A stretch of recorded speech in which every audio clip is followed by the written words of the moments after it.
Well, it's day 3 of my incredibly complicated project to make a pegboard for my wall over there.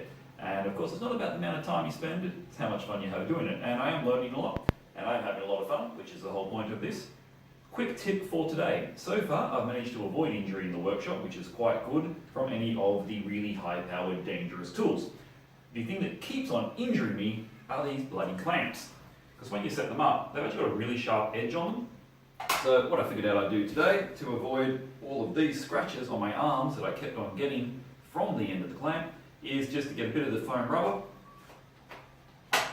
that stuff, bit of tape, and that should now protect my delicate forearms.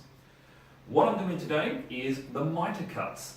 So this is quite tricky without a mitre saw or a table saw, and again we go back to the old reliable Makita circular saw. Fortunately, it has a stop right at 45 degrees, which is what I needed to do, and I've marked up just with pencil all of the 45 cuts that I need to make on my frame, and I'm going to do those in a minute, but first I'm going to set up a jig. So this is my, of course, straight cut jig. The way that I've set it up to do my mitres, I think it's fairly clever, it's quite straightforward, is I've got the blade locked in. I've already measured the depth of the blade, so it hopefully comes just underneath this little sacrificial piece of wood. And I'm going to use the short side. So I can't use the long side, because otherwise I'd end up taking a 45-degree angle out of that. Now, I could actually just make a whole mitre jig, but you don't ever really need to mitre that much length. Okay, mitres are always going to be fairly short. I always get mixed up between mitres and bevels too. Now, to me, it's a 45 cut. So this piece of sacrificial board here is serving two purposes. Firstly, on my little test piece, which I'll run in a second, it gives me the space underneath that I'll be able to tap that in like so, clamp it down, and then it will give the height needed to allow this to happen. Really, really stable. Secondly, I've stolen the idea completely of how to make this jig, and the reason I know that this edge is perfectly straight is because it's been trimmed off against a factory edge with a guide. So I'm doing the same thing here. Very importantly, I've made sure that that little raising bed slat and my jig are exactly 90 degrees in there. So now, when I feed this piece through, it's going to be at 90. All I really need is a stop block to figure out how to make this cut repeatable. Obviously, I've measured those at pretty much exactly 60, which in hindsight was a little bit of a mistake. I should have made them slightly longer. Again, it doesn't really matter, the height's not perfect. So what's up now is when I run my blade along here the first time without any wood in, what I should be doing is taking off exactly the right amount of wood from this razor. Now, I've already set it up, so it shouldn't be too terribly much. That way, when I put my new piece in, all I need to do, instead of having a stop block at one end, because they're all different lengths and the stop block would have to move, I'd be able to line it up against my cut and know exactly where the next 45 cut's going to come from, and that should give me some nice, repeatable mitre/bevel cuts. Alright, let's try it out and see how much we can nick off.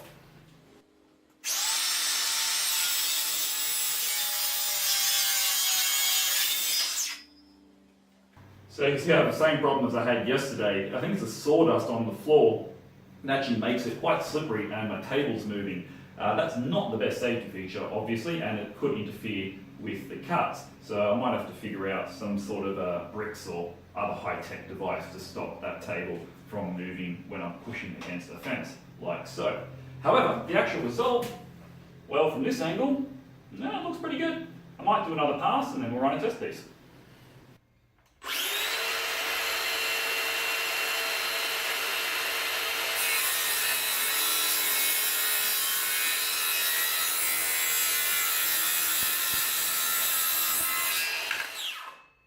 So there is my incredibly elaborate setup in order to stop my table from sliding across the floor.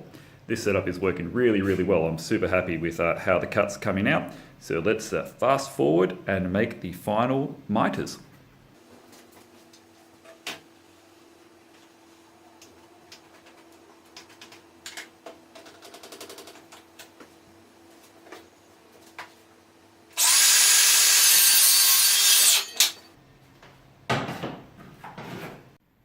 not gonna lie, I am chuffed with that result.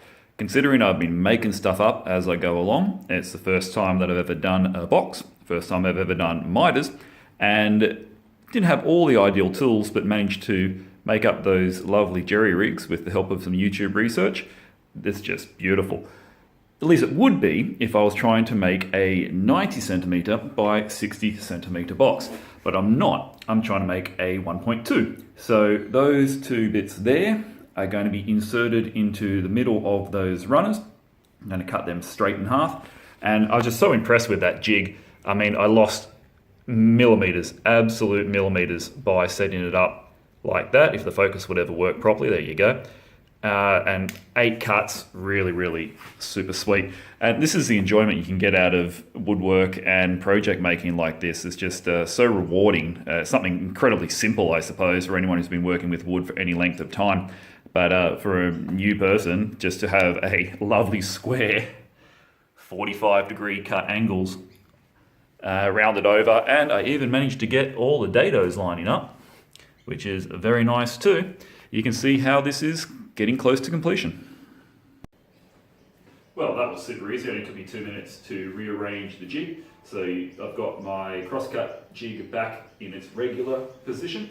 I just took this off, re-squared up these boards, really important to make sure that this cut is now going to be square. And one last little trick that I stole off YouTube as well is a bridging clamp. I think I got this off Woodworking Network.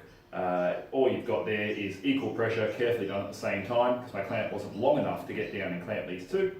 So little offcut, clamp, and now we can cut straight across here. The only other thing is I've got my softball matting. I managed to steal this off a friend, a lovely donation. It does make good use of protecting your pieces for when they cut off on the floor in case you aren't able to grab them. And now we pause the video to take that off a 45-degree angle.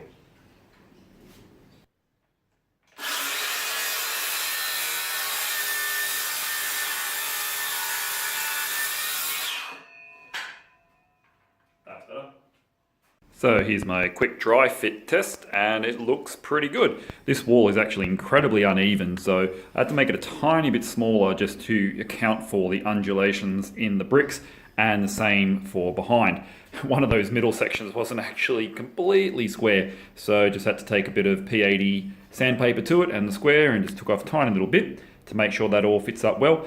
They're simply just going to be glued together. It doesn't need a lot of strength, and when they are all connected to the pegboard, then that's going to reinforce that little joint there too. Obviously not the ideal way to make a frame, but I'm working with what I've got. One of the best things about starting out in woodwork, and why this takes too long, apart from questioning yourself and making sure you double check everything, is there's always another jig to be made. So the next step is to clamp up those corners. Very quick YouTube gave me the solution that I was after, because I don't have a band clamp, let alone one big enough to box this all up, not to mention my problem with having no middles in part of the frame. This was pretty elegant, looks really easy. What I've done, force and a bit, 25mm, set onto the drill. And what I'm going to do with that is cut 3 holes in this board. Obviously I need 4 of them. I'll need to find another piece of scrap to make the 4th corner. I'm a little bit worried about this one too, because it's very close to this knot. So I don't think this one's going to work out, but that's all right. We've got some more planks from the other bed. Going to drill the 3 holes here. Then I'm going to take true 45, another mitre, out of there, and that will leave me with a wedge and a block, which I'll be able to get a clamp onto with the wood in the middle. I'll demonstrate that shortly. Keep in mind that these lines here, they're not 45. They were just what I used to find the rough centre of these planks. So that's going to be my little clamp, and these will be reusable. Every time I make a frame, I should be able to put them into good use.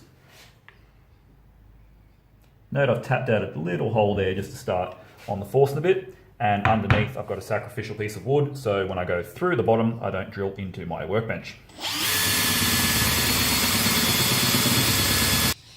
And that was actually a bit of harder work than I thought it would be. You've got to put quite a bit of force down when you're hand drilling without the drill press. Obviously that would be a lot easier. Another very lovely, very large and expensive piece of equipment that I don't quite have access to yet.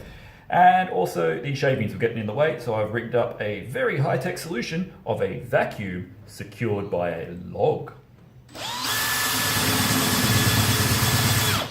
And you know what? It helps if you turn the vacuum on.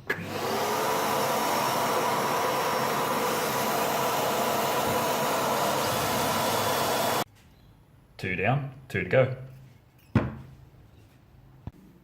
Yet another jig. This one I've set up to cut my 45s in order to create these little box clamps. So the first one's come out pretty nicely. As you can see, I've had to make sure there's a lot of angles working together. First one is that one there being 90 degrees, so that my working piece is going to be at 45 degrees to the jig. I've also taken the liberty of marking so that these are all paired up. After they come apart and put them in a box afterwards, I'll be able to tell which is which. Now, it doesn't actually terribly matter that these are off to the circle. All the circle's doing is creating the point for the two bits to sit in without touching the wood. So as long as that free space is there, the critical thing is that this angle is 90. How did I do that? Well, fortunately, on there, we've got 45. And I can measure that up rather lovely. In fact, when I marked it out, I would have measured it up just like that. So you see that line there is perfectly 45, that one as well. Got 4 of these to make. The hardest part actually is with the circular saw and the circular blade is I can't get all the way through because of the circumference of the blade. And so I've got to be careful not to nick out here. I mean, it won't matter terribly much, I just don't want to put a weak point in the wood. So let's see if we can make another one of these.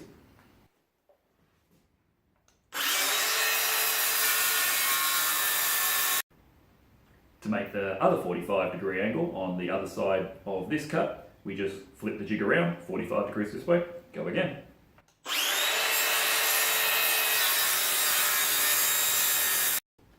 Considering my lack of skill and experience and the fact I'm just ripping stuff purely off other woodworking channels on YouTube, I'm pretty happy with that. So you can see the finished product there. Obviously I've still got to cut out these other jigs, but I've just tested this one, and there is one of my 45 degrees all clamped up. So it works very, very nice. That didn't take too long. Again, another interesting little geometry project in order to get these 45-degree cuts done. To be honest, because of the circular saw, I did have to finish them with the hand saw, but a little bit of sanding and I will have 4 lovely mitre clamps. Cost me nothing.